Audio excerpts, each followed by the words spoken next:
Hello friends, नमस्कार। मैं विष्णु कुमार स्वागत करता हूं आप सभी का आपके अपने YouTube चैनल विद्या कश्यप पर। तो फ्रेंड्स, आपको विद्या कश्यप चैनल को, बीसीएमआर क्लासेस चैनल को, दोनों को सब्सक्राइब कर लेना है। और आपको पता है कि कल हमारा नववर्ष स्टार्ट हो रहा है, नववर्ष 2026। नववर्ष 2026 में हमारा नूतन वर्ष जो स्टार्ट हो रहा है, उसमें आपको बस एक संकल्प लेना है कि ये 2025 तो बीत चुका है, परंतु 2026 अब अपना होना चाहिए। ये तो गया, जो गया उसे वापस ला नहीं सकते, परंतु जो आ रहा है उसे हम अच्छा बना सकते हैं, अपने फेवरेबल बना सकते हैं। ठीक है फ्रेंड्स, तो मैं इसी आशा के साथ आपकी आज की क्लास स्टार्ट करता हूँ। आपका सिंपल इंटरेस्ट साधारण ब्याज का चैप्टर फिनिश हो गया था। आपके डाउट भी नहीं आए हैं, मुझे एक भी आपका डाउट नहीं मिला। तो चलिए फ्रेंड्स, बिना टाइम बर्बाद किए हुए हम अपनी वीडियो को स्टार्ट करते हैं। मैं आपको नववर्ष की हार्दिक शुभकामनाएं, अग्रिम हार्दिक शुभकामनाएं देता हूं कि आपके जीवन में ये आने वाला नववर्ष 2026 जो कल से स्टार्ट होना है, आज रात्रि से ही स्टार्ट हो जाएगा। आपका रात्रि में 11:59 के बाद जैसे ही 12 बजेंगे आपका 1 जनवरी 2026 चालू हो जाएगा। तो उसकी आपको बहुत बहुत हार्दिक शुभकामनाएं। और आप अपने जीवन में जो कुछ भी पाना चाहते हैं वो 2026 आपको पाने में मदद करे और आप 2026 में वो पा भी सको। तो चलिए फ्रेंड्स, इसी आशा के साथ मैं स्टार्ट करता हूँ आज की क्लास। आज का हमारा चैप्टर रहेगा, आज हम सिंपल इंटरेस्ट के बाद चैप्टर आता है आपका चक्रवृद्धि ब्याज। चक्रवृद्धि ब्याज, कंपाउंड इंटरेस्ट।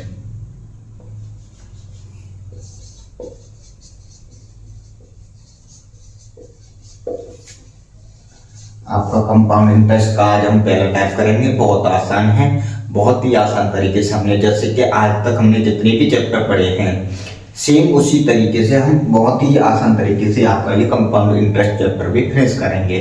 ठीक है फ्रेंड्स, आप मेरे साथ बने रहिए और वीडियो को अंत तक देखिए हैं, जिससे कि आपको समझ में आए कि मैं क्या कह रहा हूँ और क्या मैं करा रहा हूँ। तो आपको बहुत ही मजा आएगा, बहुत ही पढ़ने में अच्छा लगेगा।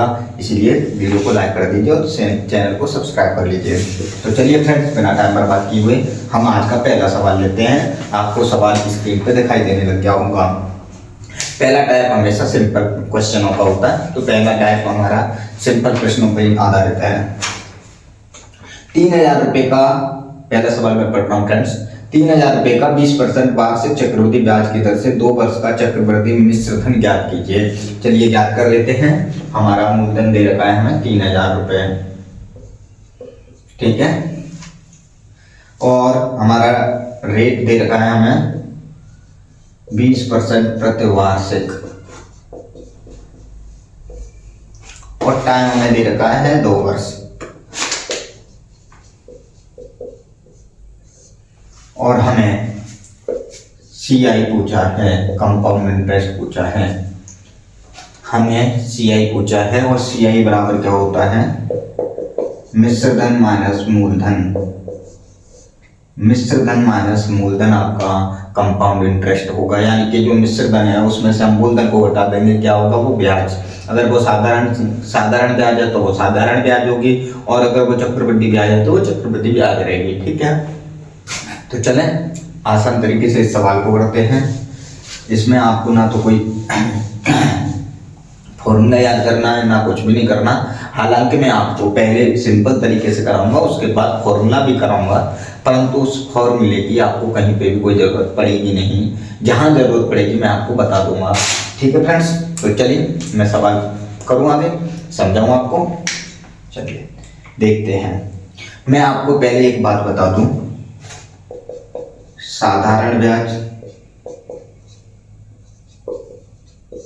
और मैं इतना बड़ा न लिख करके छोटा लिख देता हूं, SI और CI। हमेशा ध्यान रखना, अगर प्रति वार्षिक दर दे रखी है, तो पहले साल का जो ब्याज होगा SI, वही ब्याज होगा CI। पहले साल में और दूसरे साल में, मतलब पहले साल का SIP और पहले साल का CIP दोनों सेम रहेंगे अगर रेट आपकी वार्षिक है, प्रति वार्षिक दे रखा है तो। अगर प्रति छमाही दे रखा है यानी कि 6 महीने पे, तो प्रत्येक 6 महीने के पहले 6 महीने की SI और CI दोनों बराबर रहेंगे। ठीक है ना फ्रेंड्स, ये आपको समझना बहुत जरूरी है। मैं अब आपको सवाल कराता हूँ। देखो फ्रेंड्स, 3,000 रुपये है, 3,000 रुपये का 20% हमें रेट दे रखा है, तो हम 20% पहले साल का हम SI निकाल लें या CI निकाल लें, दोनों बराबर होता है। तो हमने पहले साल का CI निकाला, फर्स्ट ईयर CI, 00 से ये 00 काट दो, ये 20 2 तिया 600 रुपये। पहले साल का CI कितना हो गया? 600 रुपये, या SI कितना हो गया? 600 रुपये। ठीक है फ्रेंड्स, अब सेकंड ईयर पे आ जाते हैं। सेकंड ईयर पे 600 तो रहेगा ही रहेगा। क्यों रहेगा? क्योंकि SI तो हमें चक्रवृद्धि ब्याज का मतलब क्या होता है फ्रेंड्स? ब्याज पर ब्याज, ब्याज पर ब्याज। ठीक है, चक्रवृद्धि ब्याज का मतलब होता है ब्याज पर ब्याज। जो हमारी SI थी, मैंने आपको बताया था, SI हमेशा उतनी ही रहती है हर साल। जैसे पहले साल इसमें 600 है, तो दूसरे साल भी 600 रहेगी, तीसरे साल भी 600 रहेगी, परंतु हमें ब्याज पर ब्याज मिलेगा। तो हम सेकंड ईयर की CI निकाल रहे हैं, तो 600 तो हमारी रहेगी ही रहेगी, क्योंकि 600 रुपये तो हमारी SI है ही है, तो वो रहेगी, प्लस 600 का 20%, उस पर 600 पे भी अब हमें अगले साल ब्याज मिलेगी। 600 का 20%, ये 20 से ये 20 काट दो, ये हो गया आपका 600 प्लस 6 दूनी 12, 120। दूसरे साल का CI कितना हो गया फ्रेंड्स? 720 रुपये। अभी आपको मैंने ये ऐसे अलग अलग करके क्यों बताया? क्योंकि इसका कारण था फ्रेंड्स, आगे जब आपके टाइप आएंगे तो उसमें आपको ये पूछेगा कि केवल दूसरे वर्ष का ब्याज कितना होगा, दूसरे वर्ष का कंपाउंड इंटरेस्ट कितना होगा, वह ज्ञात कीजिए। तो वो कैसे ज्ञात करोगे? अलग अलग निकाल के कर पाओगे ना, इसीलिए ये मैंने आपको अलग निकाल के दिखाया। अब हमें CI टोटल पूछा है दोनों सालों का। पहले साल का था 600, दूसरे साल का 720, तो कितना हो गया? 600 700 1320 रुपये। ये हमारा CI हो गया 2 साल का। ठीक है, अगर यही रेट पे 2 वर्ष का ऐसा ही पूछता तो 600 600 दूनी 1200 हो जाता। ठीक है, समझ में आया फ्रेंड्स? समझ में आया? अब मैं आपको ये एक तरीके से मैंने आपको कराया, अब मैं आपको दूसरे तरीके से सिंपल तरीके से कराऊंगा। ठीक है, सिंपल तरीके से कराऊंगा। ये भी समझाना बहुत जरूरी था, क्योंकि आपको इसमें पता चलना चाहिए था कि किस साल कितनी ब्याज लगेगी CI। ठीक है, अब मैं बताता हूँ आपको दूसरे तरीके से। फॉर्मूला से कराऊंगा मैं फ्रेंड्स बाद में। सबसे आपको क्या करना है, ग्राफ बनाना है। ठीक है, ग्राफ कैसे बनाओगे वो देख लो। यहाँ मूलधन कितना दे रखा है? 3,000 रुपये। ठीक है, 3,000 रुपये मूलधन दे रखा है। अगर हमें यहाँ पे मूलधन नहीं दे रखा होता तो हम फ्रैक्शन वैल्यू से इस सवाल को करते हैं। 20% की फ्रैक्शन वैल्यू कितनी बनती फ्रेंड्स? बना के दिखाओगे तो 1/5। हम फिर ये 5 लेते हैं, मूलधन कितना लेते हैं? 5, क्योंकि उसे करने में आसानी रहती है। वो भी मैं बताऊंगा जब हमें मूलधन नहीं दिया होगा तो हम कैसे सवाल सॉल्व करेंगे आगे आने वाले टाइपों में। ठीक है, अभी हमें मूलधन दे रखा है तो हमें कुछ नहीं करना, सिंपल ग्राफ बनाना है अब आपको। या जैसे मैंने पहले बताया, साधारण सिंपल क्वेश्चन आएंगे जो पहले वाला टाइप है, उसमें उस तरह से आप निकाल सकते हो। फिर भी ये पहली साल की फर्स्ट ईयर और ये सेकंड ईयर। ठीक है, कितनी परसेंट है? रेट 20% है, रेट 20% है। ठीक है ना फ्रेंड्स? ब्याज इंटरेस्ट हमें जो रेट है, ब्याज दर जो है हमारी, वो तो दोनों साल 20% ही रहेगी। ठीक है ना? तो हमें 3,000 का 20% निकालना है। यहाँ पे निकालेंगे हम 3,000 का 20%।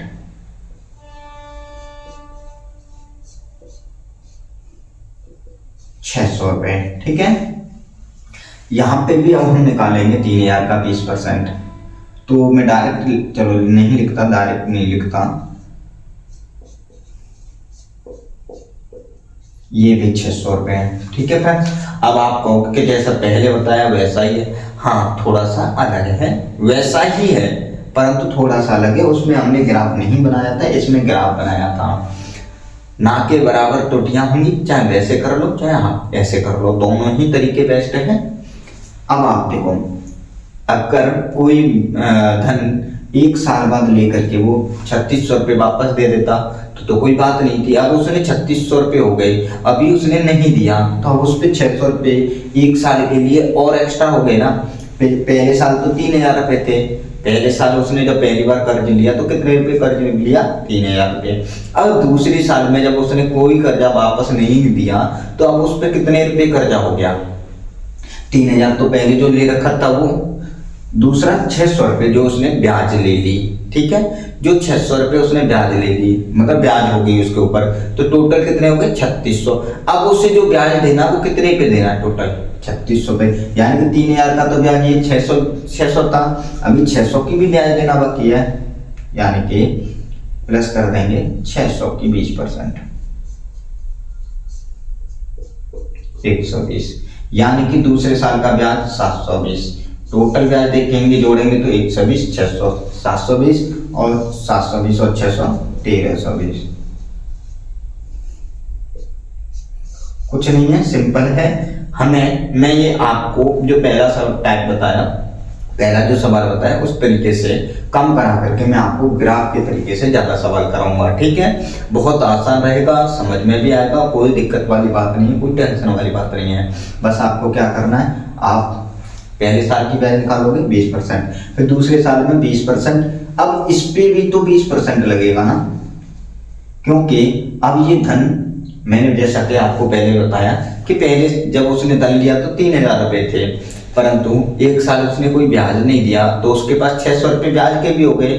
जैसे मैंने किसी को धन दिया तो 600 रुपये ब्याज के भी हो गए।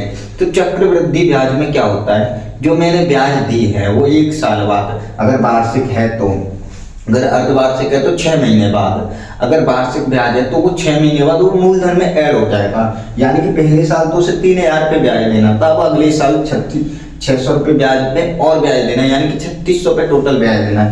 या फिर हम डायरेक्ट यहाँ पे ऐसे कर लें, 3000 का पहले वर्ष का ब्याज 600, फिर 3000 दूसरे साल के लिए धन हो गया मूलधन 3600, तो 3600 का डायरेक्ट हम 20% निकाल रहे हैं, 36 दूनी 72, 720 रुपये। ठीक है, दूसरे वर्ष का ब्याज होगा 720, पहले वर्ष का हो गया 600, टोटल ब्याज हो गया 1320। ठीक है फ्रेंड्स, समझ में आया? कोई डाउट हो तो आप कमेंट करके मुझे पूछ लीजिए। मिटाऊं फ्रेंड्स? चलिए अब मैं आपको फॉर्मूला से बता देता हूं। वैसे फॉर्मूले की हमें कहीं पे भी कोई जरूरत नहीं पड़ेगी, हमें फॉर्मूले की कहीं पे भी कोई जरूरत नहीं पड़ेगी। अगर कहीं पे जरूरत भी पड़ेगी तो हम कोशिश करेंगे कि बिना फॉर्मूला के करने की कोशिश करें। ठीक है, फॉर्मूला होता है आपका A बराबर P 1 प्लस R/100 की पावर T। ठीक है, ए हमें पता नहीं कितना है, ज्ञात करना है, तभी तो हम CI निकाल पाएंगे। CI का सीधा सीधा फॉर्मूला रखेंगे, CI का फॉर्मूला ये होता है A माइनस P। ठीक है, हमें मिश्र धन में से मूलधन घटाना है। अब यहाँ पे A का फॉर्मूला ये रखेंगे, फिर हमें माइनस का लगा करके पूरा अलग फॉर्मूला बनाए, उससे बेहतर है कि हम पहले ही डायरेक्ट मिश्र धन निकाल लेते हैं, फिर उसे मिश्र धन में से मूलधन को घटा देंगे। ठीक है, चलो P कितना है हमारा, मूलधन कितना है हमारा 3000 रुपये है, 1 प्लस R कितना है हमारा 20% अपॉन 100 की पावर T कितना है 2 वर्ष। ठीक है, 20/100, 1/5 ये हो गया। ये आपका A बराबर 3000 इंटू 5, हम यहाँ पे लासा लेंगे तो 5 एकन 5 प्लस 1, यानी कि मैं इसे डायरेक्ट 6 लिख सकता हूँ। 5 हमने लासा लिया, इसके बट्टे 1 मान के, तो 1 का भाग 5 में 5 बार गया, 5 का गुणा 1 से करेंगे तो 5, और 5 का भाग 1 में 1 बार गया, वो 5 का भाग 5 में 1 बार गया, 1 का गुणा 1 से करेंगे तो 1, 5 प्लस 1 यानी कि 6/5 का वर्ग। ठीक है ना फ्रेंड्स, 3000 इंटू 6 का वर्ग 36, 5 का वर्ग 25, काट देंगे 25 का 25। ठीक है ना फ्रेंड्स, 5 बचे, 25 दूनी 50 और 0 गुणा कर देंगे सीधा सीधा। 12 छक्का 0 के 0, 1 0 की 0, 12 का गुणा करेंगे 12 छक्का 72, हासिल लगी 7, 12 किया 36, 36 और 7 कितने हो गए आपके 43। यानी कि आपका अमाउंट कितना हो गया, मिश्र धन कितना हो गया 4320 रुपए। तो हम यहाँ से CI निकाल सकते हैं, 4320 माइनस 3000, 1320 रुपए। बताइए फ्रेंड्स, कोई डाउट है, कोई ना समझ में आया हो तो आप कमेंट करके पूछ लीजिए। मैं आपको फॉर्मूला से कोई सवाल नहीं कराऊंगा, बेसिक तरीके से कराऊंगा, जो मैंने पहले 2 तरीके करा दिए हैं उन्हीं किसी एक तरीके से मैं आपको, ज्यादातर मैं आपको डायग्राम बना करके ही सवाल सॉल्व कराऊंगा। ठीक है, अगर आपको डायग्राम वाला नहीं समझ में आता तो जैसे मैंने सबसे पहले कराया उस तरीके से कर सकते हैं आप। ठीक है ना फ्रेंड्स, बेटाओ समझ में आया होगा आशा करता हूं।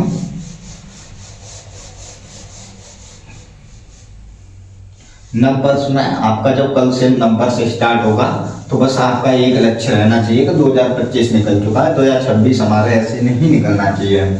और हमारी जितनी भी बुराई हैं आप 2025 में ही सारी की सारी बुराइयों को खत्म कर दीजिए और अपने लक्ष्य की ओर एकाग्रचित हो करके अपने लक्ष्य की ओर आगे बढ़िए। ठीक है, मैं अगला सवाल लेता हूँ। दूसरा सवाल आपका कह रहा है फ्रेंड्स, 10,000 रुपए 10% वार्षिक दर पर 3 वर्ष के लिए दिए गए, अवधि के अंत में चक्रवृद्धि ब्याज ज्ञात कीजिए। हमारा मूलधन दे रखा है 10,000 रुपए, ठीक है, रेट दे रखा है हमारा 10%, टाइम दे रखा है हमारा 3 वर्ष, टाइम दे रखा है 3 वर्ष, चक्रवृद्धि ब्याज अवधि के लिए दी गई तो अवधि के अंत में चक्रवृद्धि ब्याज ज्ञात कीजिए। मिश्र धन हमें ब्याज ज्ञात करना है, CI ज्ञात करना है। ठीक है, मैंने आपको पहले बताया था, इसमें मैं क्या करूंगा कि आपको डायग्राम से करा कर दिखाऊंगा।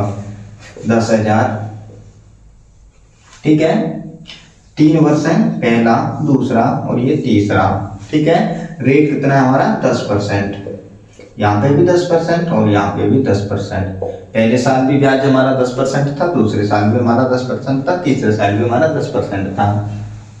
10,000 का हम 10% निकालेंगे तो कितना हो जाएगा, 10% का मतलब होता है इंटू 10/100, ठीक है, इंटू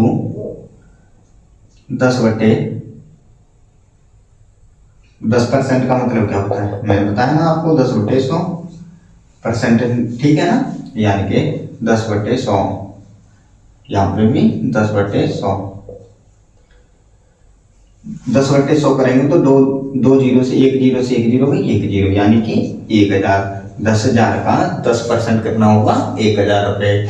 ठीक है फ्रेंड्स, ऐसे ही यहाँ पे 1,000 और ऐसे ही यहाँ पे 1,000, ठीक है ना। अब ये हमने पहले और पहले एक साल के लिए ब्याज निकाल लिया। ठीक है, हमने पहले साल का तो SI और CI दोनों बराबर होता है, परंतु हमें ये 1,000 रुपये ब्याज 10,000 रुपये तो मिल गई फ्रेंड्स।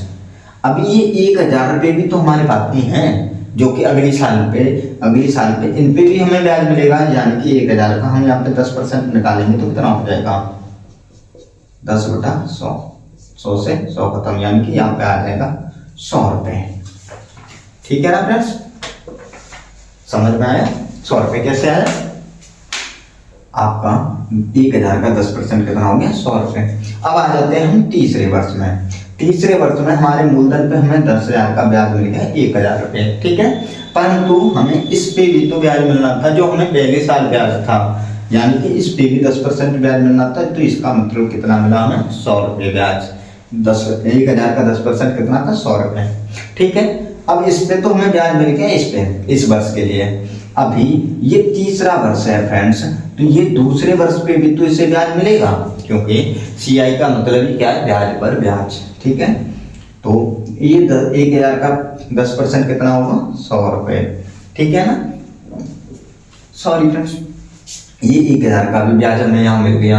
अब हमारे पास कितने रुपए बचे जिनका हमें ब्याज अभी नहीं मिला, इन 100 रुपये का, क्योंकि ये हमने यहाँ पे 2 तो लिख रखे हैं, 1 नंबर 2 नंबर, परंतु ये टोटल तो 1,100 रुपये हैं, टोटल तो ये 1100 रुपये है दूसरे साल की ब्याज, यानी कि हमें ब्याज तो टोटल 1100 रुपये चाहिए ना।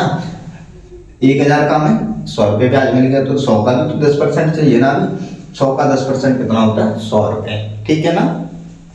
टोटल ब्याज कितना होगा? 1000, 1000, 2000, 3000, 3000 हो गए, 3000 और 100, 200, 300, 3300 हो गए, और ये 3310 ब्याज हो गए।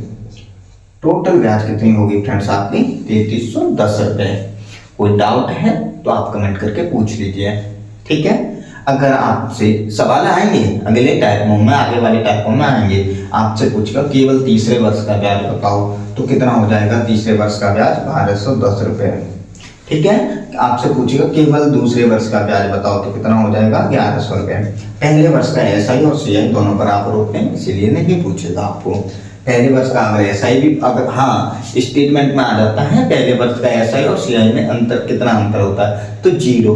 पहले वर्ष का एसआई और सीआई दोनों बराबर होते हैं। कंडीशन सिर्फ एक है कि दर आपकी वार्षिक होनी चाहिए। अगर अर्धवार्षिक है तो 6 महीने की ब्याज बराबर होगी दोनों की। अगर त्रैमासिक है तो 3 महीने की ब्याज बराबर होगी, एसआई और सीआई, ठीक है फ्रेंड्स, समझ में आया? अगला सवाल लो, ठीक है। चलिए आगे बढ़ता हूँ और अगला सवाल देता हूँ। अगर वीडियो आपको पसंद आ रही है तो वीडियो को लाइक कर दीजिए और चैनल को सब्सक्राइब कर लीजिए और शेयर कीजिए अपने सभी फ्रेंड्स के साथ।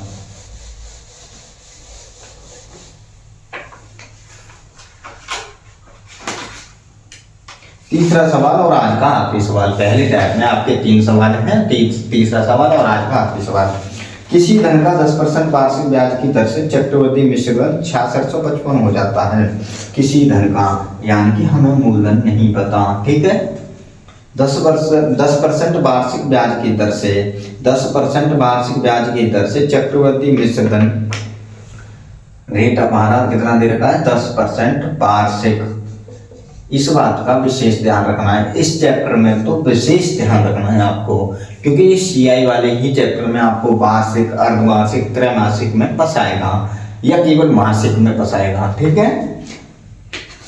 अर्धवार्षिक में हो जाएंगी आपकी 2, ठीक है, और त्रैमासिक में आपकी हो जाएंगी 4, और मासिक में हो जाएंगी आपकी 12, ठीक है। तो ये बोल रहा है कि मिश्र धन कितना हो जाता है आपका? 6655 रुपये। तो यदि ब्याज 3 वर्ष पे रहा, यदि धन 3 वर्ष तक ब्याज पर रहा हो, टाइम दे रखा है आपका 3 वर्ष, तो आपको मूलधन क्या करना है? बहुत आसान है, कुछ भी नहीं करना है इसमें आपको, सिंपल। आप मेरे साथ देखते रहिए। मैंने आपको बोला कि अगर हमें मूलधन नहीं दे रखा होगा तो हम फ्रैक्शन वैल्यू से ये सवाल करेंगे। टाइम हमारा 3 वर्ष दे रखा है, फ्रैक्शन वैल्यू 10 का, फ्रैक्शन वैल्यू बनाएंगे तो 1/10, 10% का, ठीक है। अब ये देख लो टाइम कितना? 3 वर्ष। अगर यहाँ पे टाइम 2 वर्ष दे रखा हो तो ये नीचे वाली संख्या का वर्ग कर देना। अगर आपको यहाँ 3 वर्ष दे रखा हो तो घन कर देना, 4 वर्ष दे रखा हो तो 4 चतुर्थांश ले लेना, ठीक है। यानी कि 10% का फ्रैक्शन वैल्यू 1/10, 1/10 का घन करेंगे तो 1000 रुपये। ये 1000 रुपये हमने माना है किया मूलधन, ये हमारा माना हुआ मूलधन है, माना हुआ हमने 1000 रुपये मूलधन मान लिया, ठीक है। हमें अब निकालना है पहले साल 10% पे 1/10 निकालेंगे इसका तो 100 रुपये, फिर इसका 1/10 निकालेंगे तो 100 रुपये, फिर 1/10 निकालेंगे तो फिर 100 रुपये, ठीक है। फिर 1/10 निकाला हमने, 100 रुपये हो गया। अब पहले साल तो ये ठीक था, पर दूसरे साल के लिए पहले साल के ब्याज पे भी ब्याज मिलेगा, यानी कि 100 का 10% या 1/10 कितना होता है? 10 रुपये। ऐसे ही इस 100 का यहाँ पे ब्याज निकालेंगे तो 10 रुपये, परंतु दूसरे साल के 100 पे भी तो हमें ब्याज मिलना था, यानी कि यहाँ पे भी 10 रुपये। अब दूसरे साल के हमारे 10 रुपये पे भी तो हमें 10% ब्याज मिलना था, यानी कि 1/10, 1/10, 10 का 1 रुपये, ठीक है। टोटल हमारी ब्याज सीआई कितनी हो गई हमारी? 100, 100, 200, 100, 300, 330, 131, 331, ठीक है। 331 रुपये। हमारा मूलधन कितना माना हमने? 1000 रुपये। तो टोटल अमाउंट हमारे हिसाब से कितना हो गया? हमारे हिसाब से, जो हमें सवाल में दे रखा वो नहीं, हमारे हिसाब से 1000 प्लस 331 कितना हो गया? 1331। यही 1331 हमें दे रखा है 6,655 के, ठीक है। ये हमारे हिसाब से मूलधन था, ये उस सवाल में हमें दे रखा है, यानी कि 1331 बराबर 1331 बराबर कितना है, 6,655, और हमने मूलधन कितना मांगा था, 1,000। तो हमें 1,000 बराबर निकालना है, क्या होगा, 1,000 बराबर मूलधन ये हमें निकालना है। 1331 से काटेंगे इसे, 5 एकम 5, 5 या 15 है, 15 का 5 हाथ से लगी 1, 5 या 15 और 1, 16 का 6 हाथ से 1, 5 का 5 और 1 6, यानी कि 1331 से 6655 कट गया आपके 5 पर। पी बराबर 1,000 का गुणा करेंगे 5 से, तो ये 5,000। ठीक है फ्रेंड्स, समझ में आया। वीडियो अगर अच्छी लगी हो तो वीडियो को लाइक कर दीजिए। फॉर्मूला से भी आप इसे कर सकते हैं, दूसरे वाले टाइप से भी कर सकते हैं जो मैंने सबसे पहले कराया था। फॉर्मूला से और पहले टाइप से इस सवाल को आप कमेंट में करके मुझे बताएंगे। तो ठीक है फ्रेंड्स, आज के लिए हम इतना ही रखेंगे। कल नंबर्स पे आपका टाइप नंबर 2 स्टार्ट होगा। आप सवाल लगाइए, इसके प्रैक्टिस कीजिए, और जो भी आपकी प्रॉब्लम्स हों, डाउट हों, आप कमेंट कर दीजिए। तो चलिए फ्रेंड्स, आज के लिए इतना ही रखेंगे, परंतु उससे पहले आप वीडियो को लाइक करेंगे और शेयर करेंगे, और चैनल को सब्सक्राइब करेंगे और शेयर करेंगे अपने सभी फ्रेंड्स के साथ। तो चलिए फ्रेंड्स, थैंक यू फ्रेंड्स।